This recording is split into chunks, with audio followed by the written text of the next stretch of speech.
Alors, après, on revient sur l'univers mathématique. Alors ça, on a l'impression que c'est nouveau, mais en fait, c'est vrai que Pythagore, des moins 500, il disait, finalement, toute chose est un nombre. On a Galilée qui disait la loi de la nature est écrite dans le langage mathématique.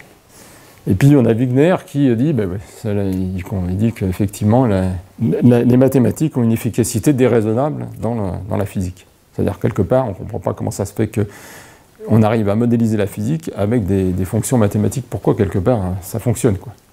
Et on a notre Max Tegmark, donc un prof MIT, et qui a donc notamment fait des articles et produit un bouquin aussi sur notre univers mathématique, et qui lui, alors, dans son approche, donc là on revient sur ce qu'on a vu la dernière fois sur les aspects multivers. Donc en gros il dit, on a le premier cas le premier modèle de multivers, c'est de dire à partir du Big Bang, l'univers se développe, mais on a un horizon cosmologique, c'est-à-dire qu'on ne peut pas aller voir plus loin que ce que la lumière vient nous voir. Donc il y a d'autres univers qu'on ne voit pas. Donc c'est ce qu'on a ici, en empilement. Donc ça, ces univers-là, a priori, ils ont les mêmes constantes physiques que nous. Par contre, après, on peut avoir d'autres univers dans la partie inflation, c'est-à-dire quand l'univers est en inflation, donc là, cet univers-là, il a cette partie-là, mais on peut avoir plein de bulles qui ont été créées pendant l'inflation. Ces bulles, elles peuvent éventuellement avoir des constantes physiques différentes.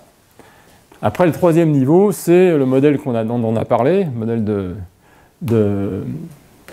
d'Everett, où effectivement l'histoire du chat qui est mort, et le chat mort et le chat vivant, donc on sépare les deux univers, donc là on crée encore X univers. Et puis ce qu'il apporte lui, c'est de dire, on peut avoir un niveau 4, c'est-à-dire qui dit en fait, on peut avoir d'autres univers qui utilisent d'autres outils mathématiques. C'est-à-dire pour lui, les mathématiciens, ce n'est pas des gens qui créent des modèles, c'est des gens qui découvrent des modèles. Donc ils sont des archéologues quelque part. Ils découvrent les univers qui sont préexistants. Donc c'est vraiment là, c'est très idéaliste, c'est dire l'entité de base, c'est l'objet mathématique, et donc en fait tout notre univers est créé à partir d'objets mathématiques. Et donc le niveau 4, c'est de dire, voilà, on est dans des objets mathématiques de tel type, mais il y en a peut-être bien d'autres qu'on n'a pas vus, et voilà.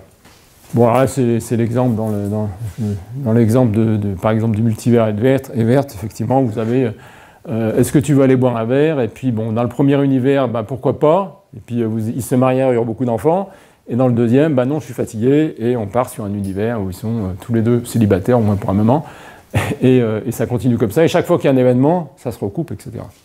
Donc pour vous imaginer le nombre de... Là, on parle de décisions au niveau humain, mais c'est censé se faire au niveau quantique, donc ça veut dire que chaque fois qu'il y a un électron qui rencontre un neutrino, eh bien, suivant ce qui se raconte, ça va faire des univers différents.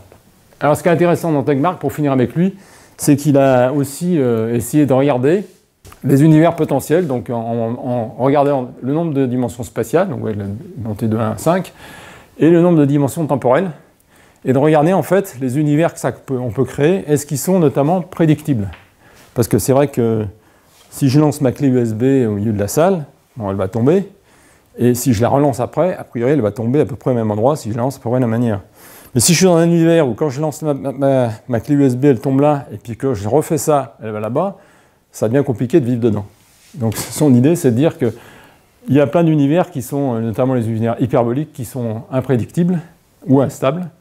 Et donc finalement, lui, il dit, on est là, donc on est dans l'univers à 3 dimensions spatiales et une dimension de temps, mais finalement, quand on regarde autour, il n'y a pas tant d'univers potentiels possibles. Et c'est effectivement, si on est à une seule dimension, c'est peut-être un univers un peu simple, si on parle de jeux vidéo, pour s'entraîner, quoi.